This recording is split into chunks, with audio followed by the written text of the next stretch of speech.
বলছে ইখলাসের কালেমা কি? আল্লাহর নবী বললেন যে এই কালেমা তোমাকে সমস্ত গুনাহ থেকে বাঁচায় রাখে। লাগছে নাকি ভেজাল? কথা বলেন, লাগছে নাকি ভেজাল?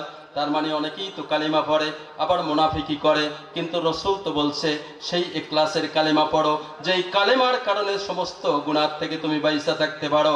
যেমন আমার রসুল বলছে, যার নামাজ তাকে পাপের কাছ থেকে ফিরাইতে পারলো না, তার নামাজ নামাজ না। তার মানে নামাজও পড়ি, গুনাহও করি, নবীর কথায় ভুল নাই, আল্লাহর কথায় ভুল নাই, নিশ্চয়ই আমার নামাজ হয় নাই। তার মানে নামাজও হচ্ছে না, ইখলাসের সাথে কালিমাও হচ্ছে না। ঠিক মতো কালেমা পড়তে হবে, ওইভাবে চলতে হবে, যেইভাবে নামাজ পড়তে বলছে ওইভাবে নামাজ পড়তে হবে। ওইভাবে নামাজ পড়লে এই নামাজ আমার জন্য নূর হবে, নামাজ আমার জন্য দলিল হবে, নামাজ আমার জন্য কিয়ামতের ময়দানে এই নামাজ আমার দলিল হবে, জান্নাতে যাওয়ার কারণ হবে। কথা বলেন ঠিক কিনা বলেন? হাদিস শরীফের ভিতরে আসছে, নামাজ অনেক সময় দোয়া করতে থাকে, গো আল্লাহ আমাকে যেভাবে হেফাজত করছে তুমি তাকে সেইভাবে হেফাজত করো। আবার নামাজ বলতে থাকে, আল্লাহ ও যেভাবে আমাকে ধ্বংস করছে তুমি তাকে সেইভাবে ধ্বংস করো। তার মানে কি ভাই বলেন? তবে কি এলেমের সাথে নামাজ পড়তে হবে? ওই যে আগের বক্তা অনেক চমৎকার আলোচনা করেছিল, উনি বলেছিল নামাজ ভঙ্গের 19টা কারণ। 1 নম্বর কারণ হলো যদি কোনো ব্যক্তির তেলাওয়াত অশুদ্ধ হয় তার নামাজ হবে না, গায়ের জোরে দুনিয়ায় চলা যায়, আখিরাতে চলা যাবে না। তুমি ডিসি হতে পারো, এমপি হতে পারো, মন্ত্রী হতে পারো, মিনিস্টার হতে পারো, চেয়ারম্যান হতে পারো, মেম্বার হতে পারো, প্রাইম মিনিস্টার হতে পারো, কিন্তু তেলাওয়াত যদি অশুদ্ধ হয় তোমার কিন্তু নামাজ হবে না। কথা ঠিক কিনা বলেন? আবার একটু পড়েন, লা ইলাহা ইল্লাল্লাহু মুহাম্মাদুর রাসূলুল্লাহ। তার মানে কি? আল্লাহর হুকুম মানতে হবে, নবীর তরিকায় চলতে হবে।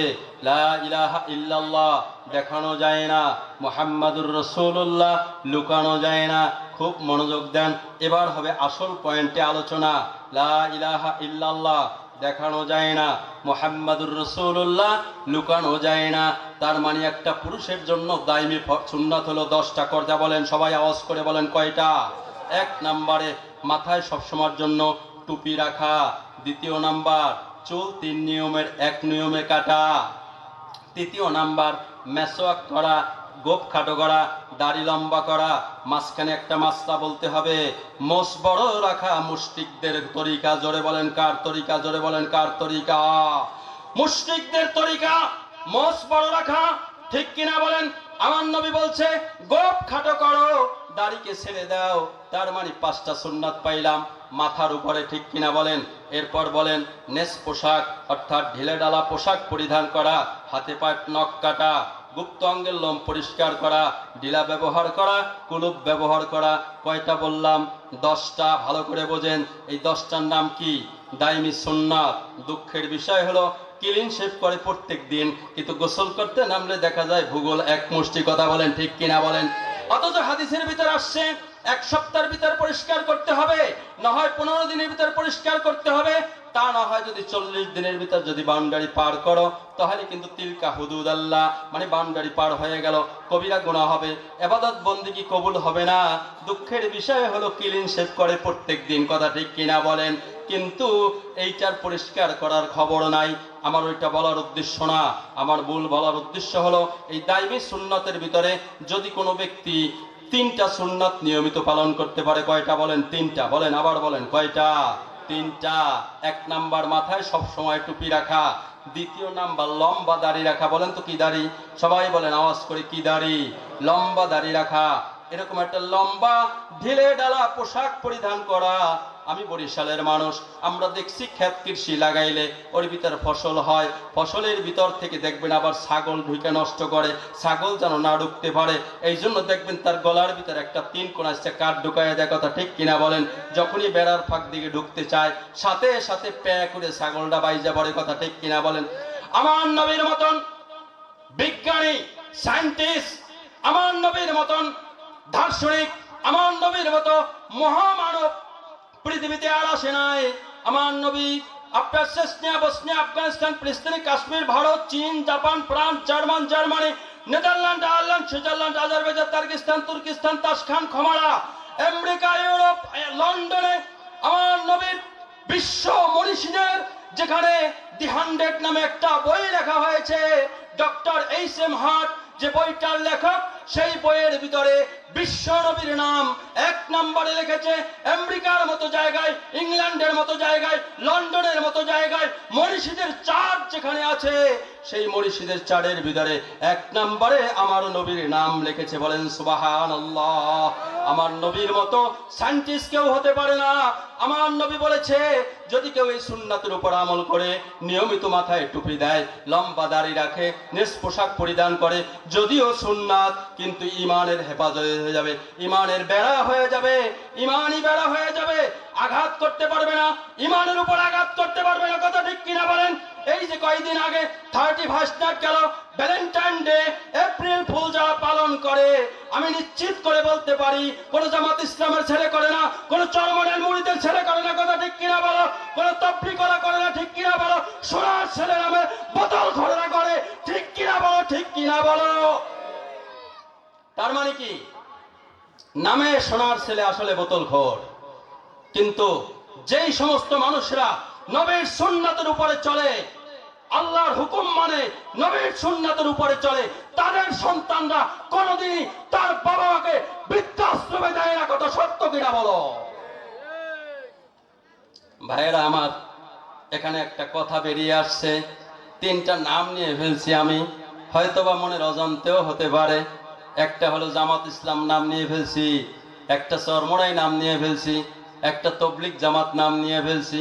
আমাদের সাধারণ মানুষের ভিতরে অনেক সময় প্রশ্ন, হুজুর কোরআন তো এক, হাদিস তো এক, আপনাদের ভিতরে এত দল কেন?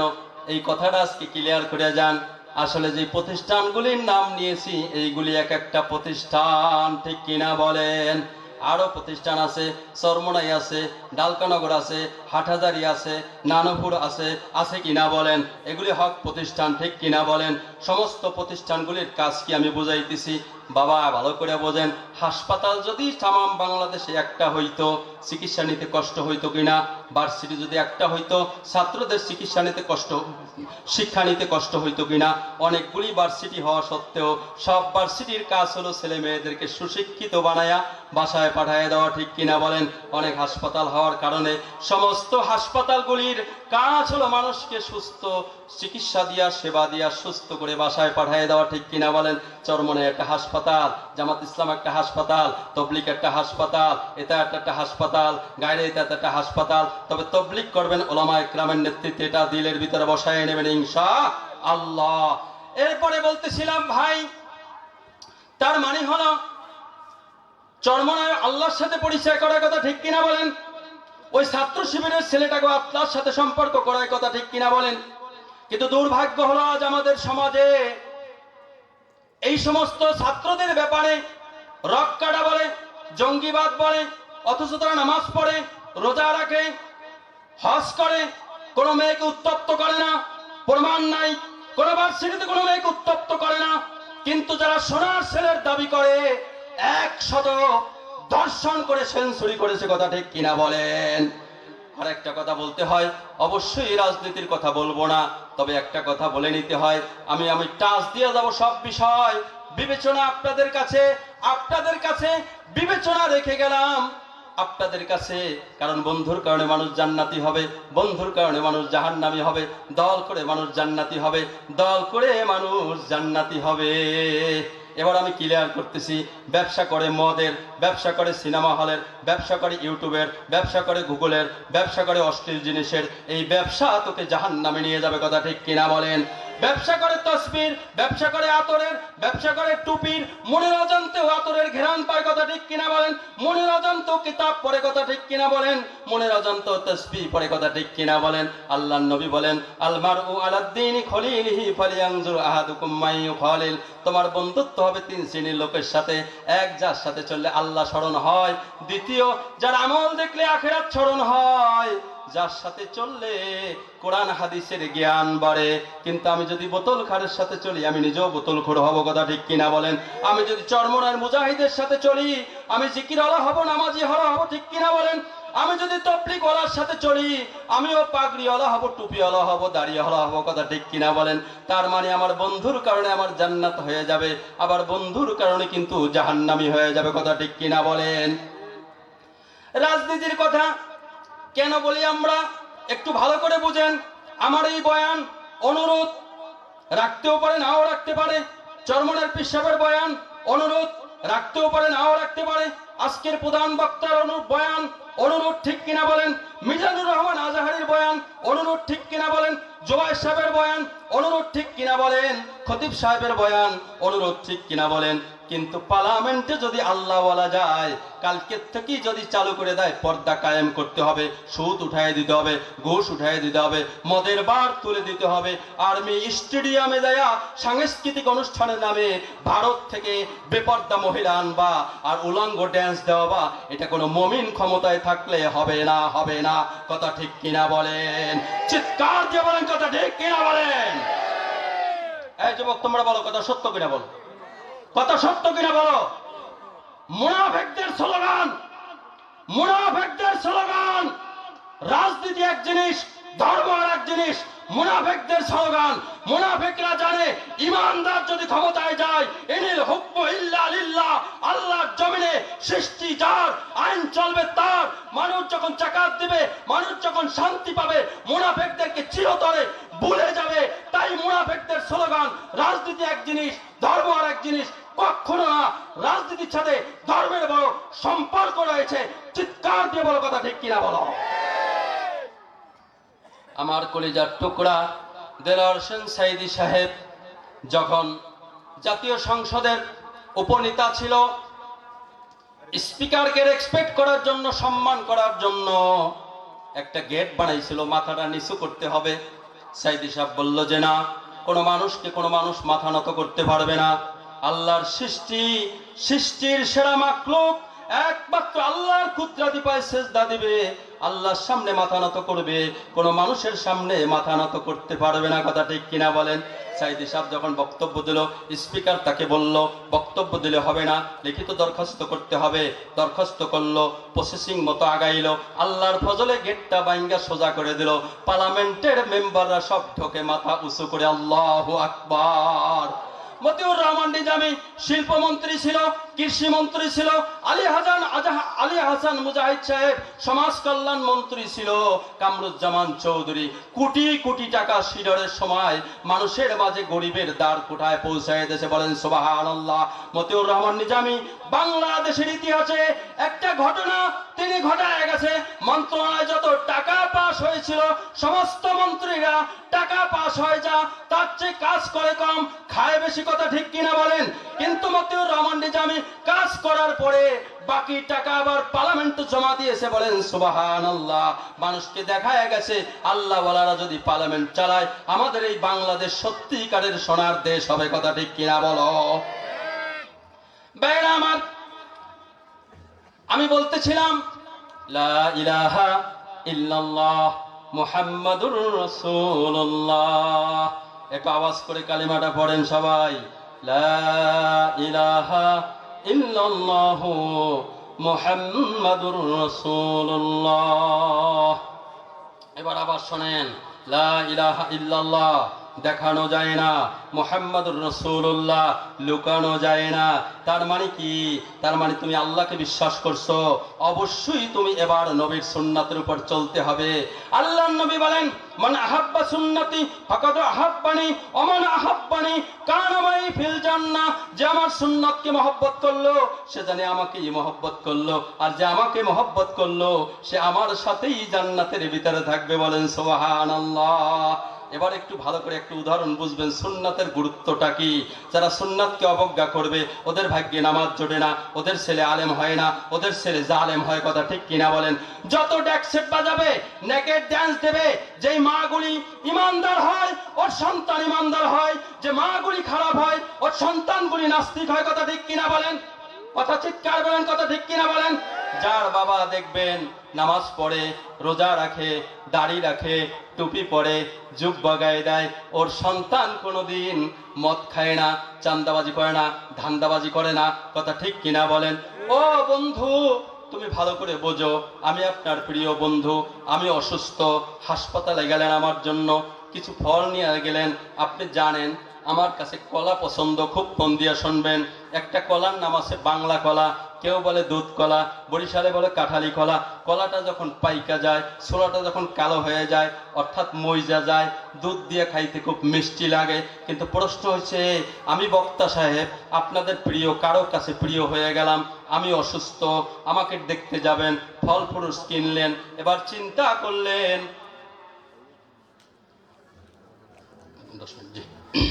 এবার চিন্তা করলেন হুজুরের জন্য কলা পছন্দ, তাহলে কলা নিয়ে যাইতে হবে, কিনিতে হবে।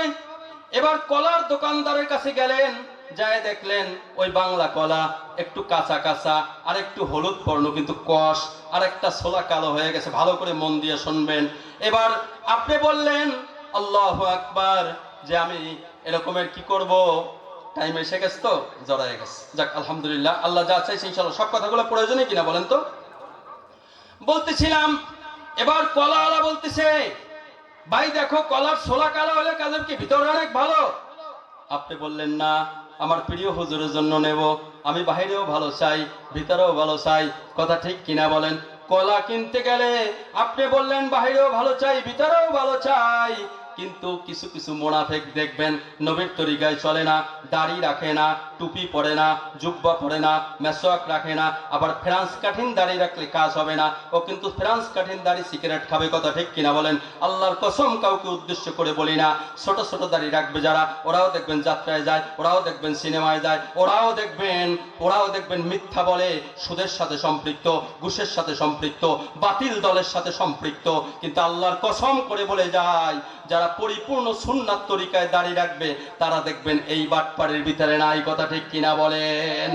এখন আমার প্রশ্ন হলো, কলা কিনতে যাবেন, বলেন কলা কিনতে যাবেন, এবার চাইতেছেন ভিতরেও ভালো বাহিরেও ভালো, তাহলে তুমি কেন বলো রাস্তায় বিড়ি টানো আর কেন বলো ভাই আমার ভিতরের অবস্থা খুব ভালো, বাহির দিক দিয়ে দেখায় খারাপ, কিন্তু বাহিরের অবস্থাও ভালো চাই, ভিতরের অবস্থাও ভালো চাই। ঠিক কিনা বলেন। কলার ক্ষেত্রে যদি বাহিরেও ভালো চাও, ভিতরেও ভালো চাও, তাহলে তুমি নবীর তরিকার ক্ষেত্রে তুমি কেন বলো যে আমার ভিতরের অবস্থা খুব ভালো? তার মানে তুমি বিবির মহব্বতে দাঁড়িয়ে রাখো নাই, সমাজের মহব্বতে দাঁড়িয়ে রাখো নাই, দলের মহব্বতে দাঁড়িয়ে রাখো নাই। কথা ঠিক কিনা বলো। তার মানে তুমি নবীর শাফায়াত পাবা না, কারণ ওই যে নবী বলছে মান আহাব্বা সুন্নতি ফাকাদ আহাব্বানি, যে আমার সুন্নাতকে মহব্বত করবে সে জানি কেমন আমাকেই মহব্বত করে। ভাইরা আমার, না আল্লাহ পেশায় গেছি, আল্লাহ মাফ করুক, চমৎকার আলোচনা সামনে আনতে চেয়েছিলাম। যাই হোক, আমি বলতেছিলাম কেবল কোরআনে ঢুকতে চাইছিলাম। আল্লাহ বলেন জালিকাল কিতাবুল লা রাইবা ফি, এই কোরআনের ভিতরে কোনো ভুল নাই, এই কোরআনের ভিতরে কোনো ভুল নাই, কোনো সন্দেহ নাই। কোরআনের ভিতরে আল্লাহ পাক বলেন জালিকাল কিতাবুল লা রাইবা ফি হুদাল লিল মুত্তাকিন আল্লাযীনা ইউমিনুনা বিল গায়ব ওয়া ইউকিমুনাস সালাতা ওয়া মিম্মা রাযাকনাহুম ইউনফিকুন ওয়াল্লাযীনা ইউমিনুনা বিমা উনসিলা ইলাইকা ওয়া মা উনসিলা মিন ক্বাবলিক ওয়া বিল আখিরাতি হুম ইউকিনুন।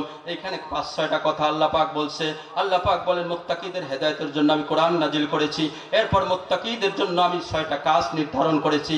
1 নাম্বার ঈমান আনতে হবে, 2 নাম্বার নামাজ কায়েম করতে হবে, 3 নাম্বার আল্লাহ পাকের দেওয়া রিজিক আল্লাহর রাস্তায় ব্যয় করতে হবে।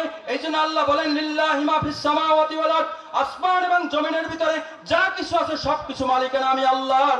এইজন্য যারা যাকাত দেয়, যখন মনে করে আল্লাহর সম্পদ আল্লাহর রাস্তায় ব্যয় করো, আর যেই ব্যক্তি মনে করে আমার সম্পদ ও যাকাত দিতে পারে না, কথা ঠিক কিনা বলেন। এরপরে আল্লাহ পাক বলেন পূর্ববর্তী নবীদের উপরে যে কিতাব আদি নাজিল করা হয়েছে তার উপরে বিশ্বাস স্থাপন করতে হবে। আল্লাহু আকবার। ওদিকে আমি যাইতে পারবো না, ইমানের নাম্বারে একটা টাচ দেব, কারণ এখানে 1 নাম্বার বলছে ইমান আনতে হবে। গায়েবের উপর ইমান আনার নাম হলো লা ইলাহা ইল্লাল্লাহ। ইমান আনছিল, আল্লাহ নবী বলেছেন আমার আবু বকর জান্নাতি, ওমর জান্নাতি, ওসমান জান্নাতি, আলী জান্নাতি, তালহা জান্নাতি, খাব্বাব জান্নাতি, খুবাইব জান্নাতি, আম্মার জান্নাতি, উমায়ের জান্নাতি। আল্লাহু আকবার। হযরতে খুবাইব রাদিয়াল্লাহু তাআলা আনহু আল্লাহ পাক আয়াতে বলেন ওয়াল্লাযীনা আমানু আশাদ্দু হুব্বান লিল্লাহ, যারা মুমিন তারা সবচেয়ে আমি আল্লাহকে বেশি ভালোবাসে। ঠিক কিনা বলেন।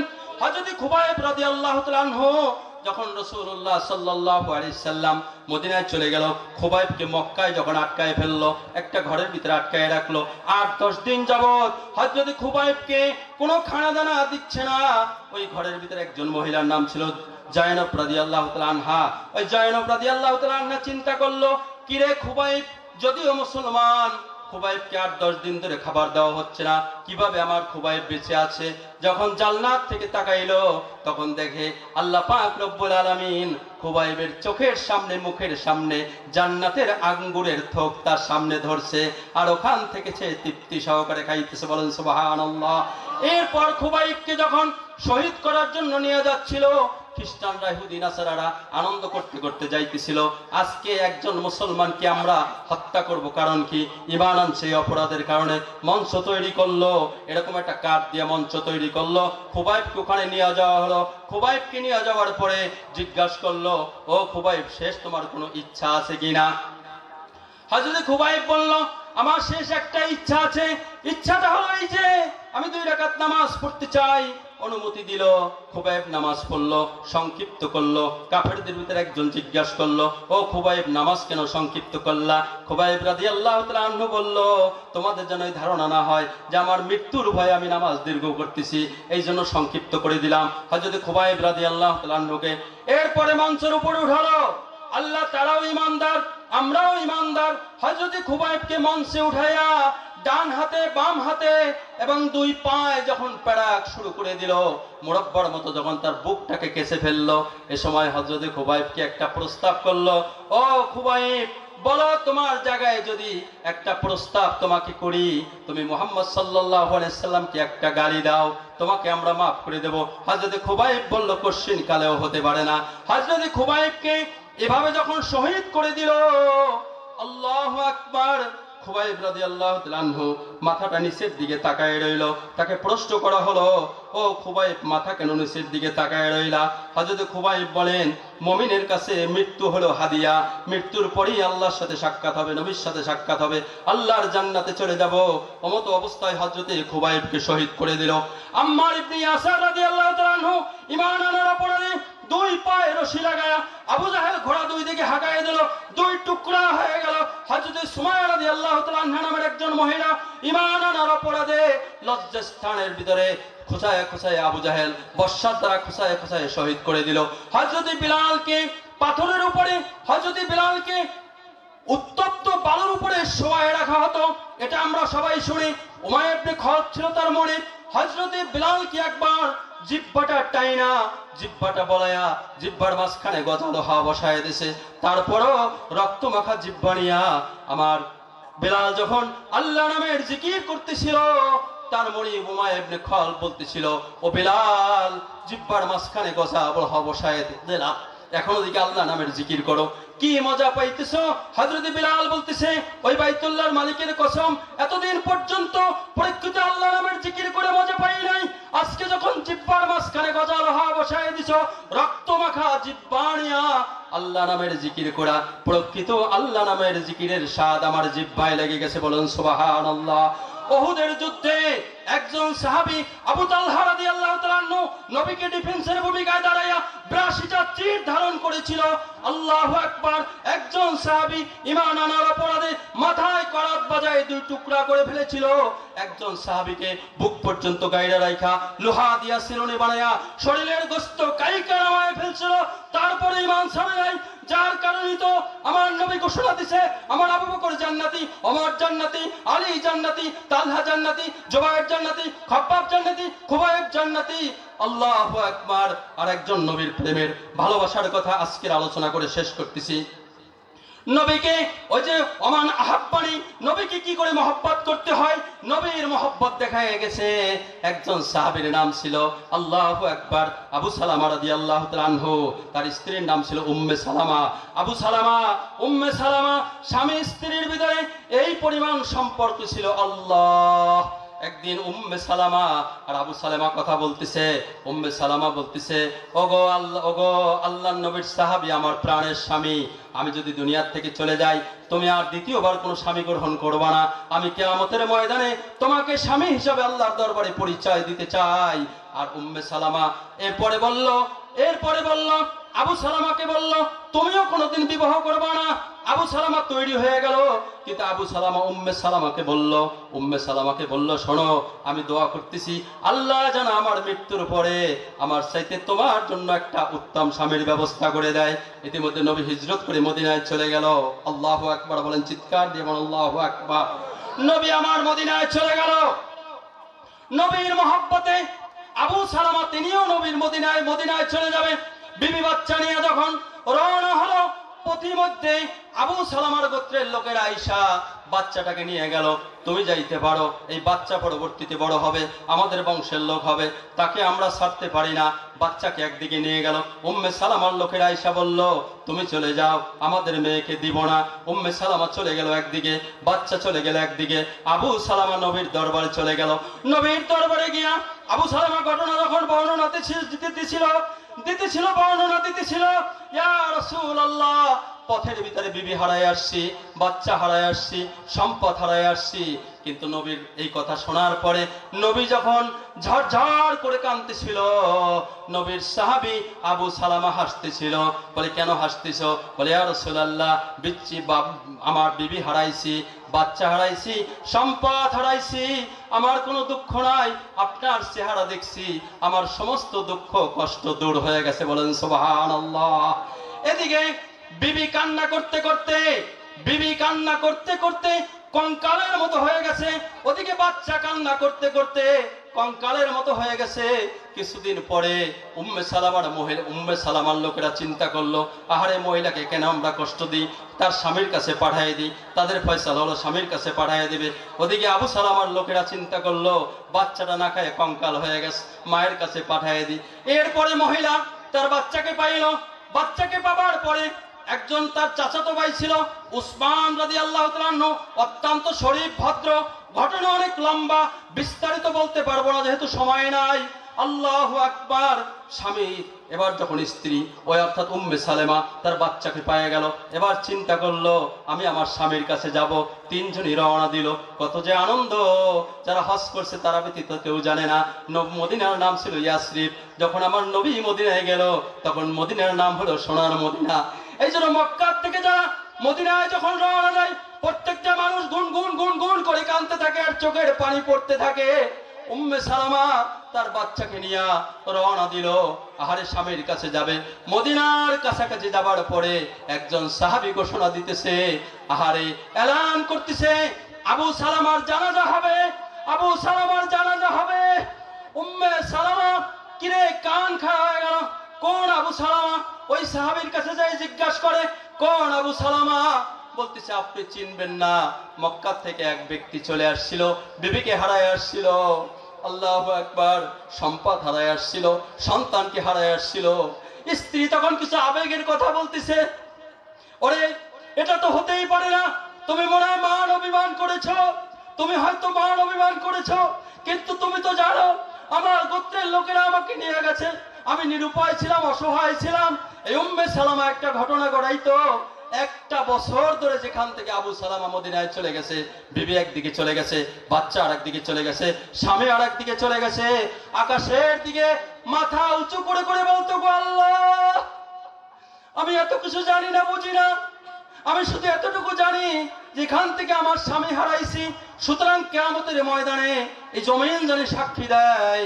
উম্মে সালামা যখন ওখানে চলে গেল, আরে স্বামীর যখন এই ঘটনা শুনলো, লাশ যখন দেখলো, এমন ভাবে বিনয়ের সাথে কান্না শুরু করে দিল, নবীও কান্না করতেছিল।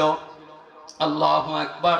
নবী কান্না করতে করতে এক পর্যায়ে উম্মে সালামার কান্না দেখে নবী বলল, উম্মে সালামা, আমি যদি তোমার স্বামী হয়ে যাই, ওই যে বলছিল আল্লাহ যেন আমার চাইতে উত্তম স্বামী তোমাকে দান করে, অর্থাৎ উম্মে সালামার জন্য বিশ্ব নবীকে আল্লাহ পাক রব্বুল আলামিন কি করছে? স্বামী হিসাবে নির্বাচন করেছে। জোরে জোরে বলুন সুবহানাল্লাহ। জি, বক্তাকে নিয়ে আসেন। আমার নির্ধারিত টাইম শেষ। আমি নির্ধারিত টাইমের উপরে কখনোই আলোচনা করা পছন্দ করি না, কারণ এই যে কথা বলছি শুনছি, আল্লাহ যদি চায় এর ভিতর থেকে আমাদের হেদায়েত হয়ে যেতে পারে কি পারে না? বলে পারে কি পারে না? এই জন্য মা বোনদেরকে বলবো, আল্লাহর হস্তে স্বামীদেরকে দিনের কাজে সাহায্যকারী বানান। আর ভাই, হাদিস শরীফের ভিতরে আসছে, বাইনাল আবদি ওয়া বাইনাল কুফরি ওয়া তারকুস সালাত, মুসলমান আর কাফেরের মধ্যে একমাত্র পার্থক্য হলো নামাজ। ইন্নাস সালাতা তানহা আনিল ফাহশাই ওয়াল মুনকার, নিঃসন্দেহে নামাজ মানুষকে যাবতীয় খারাপ কাজ থেকে বিরত রাখবে। আসসালাতুল মিফতাহুল জান্নাহ, জান্নাতের চাবি হলো নামাজ। আউয়ালু মা ইউহাসাবু বিহিল আবদু ইয়াউমাল কিয়ামাতিস সালাহ, কিয়ামতের ময়দানে সর্বপ্রথম নামাজের হিসাব লওয়া হবে। যার নামাজ ঠিক বলে সাব্যস্ত হবে, অন্য অন্য আমলকেও ঠিক বলে সাব্যস্ত করে আল্লাহ পাক তার জন্য জান্নাতের ফয়সালা করে দেবে। জোরে জোরে বলুন সুবহানাল্লাহ। ভাইরা আমার, নামাজ আল্লাহ পাকের গায়েবী খাজানা থেকে চেয়ে নেওয়ার মাধ্যম হলো কি বলেন? নামাজ আল্লাহর খাজানা, কোনোদিন ফুরায় না, কথা ঠিক কিনা বলেন? আল্লাহর খাজানা কোনোদিন ফুরায় না, আল্লাহর খাজানা কোনোদিন ফুরায় না। এবার আমাদের ইস্তেমার মাঠে একটা কথা বলছিল, খাজানার চাবি হলো আপনার কাছে, আর খাজানার মালিক হলো আমার আল্লাহ। তার মানে কি বলেন তো দেখি? খাজানার চাবি কি বলেন? নামাজ। গায়েবী খাজানার চাবি কি বলেন? নামাজ। আমি নামাজ পড়বো, নামাজের থেকে খাজানার থেকে নেব। এই জন্যই তো সাহাবী নামাজ পড়ছে, আল্লাহর কাছে চাইছে, যাতা ঘুরতেছিল ওখান থেকে আটা বের হয়ে গেছে। বলুন সুবহানাল্লাহ। নামাজ পড়ছে, টাইগ্রিস নদীর পানিকে আল্লাহ জমায়ে দিছে, ৬০,০০০ সাহাবায়ে কেরাম টাইগ্রিস নদীর উপর থেকে পার হয়ে গেছে। বলেন আল্লাহু আকবার। নামাজ পড়েছে, মৃত্যু ছেলে জীবিত হয়ে গেছে। এই জন্য নামাজ পড়তে হবে এলেমের সাথে, কথা ঠিক কিনা বলেন? এই জন্য এলমের শক্তি হলো অ্যাটম বোমের চাইতে পাওয়ারফুল শক্তি, ঠিক কিনা বলেন? এই জন্য এলেম শিক্ষার জন্য যদি কোনো ব্যক্তি কোনো রাস্তা অবলম্বন করে, আল্লাহ নবী বলে আল্লাহ পাক তার জন্য জান্নাতের রাস্তাকে সহজ করে দেয়, ঠিক কিনা বলেন? তার মানে কি বলেন? এগুলো কি বলেন?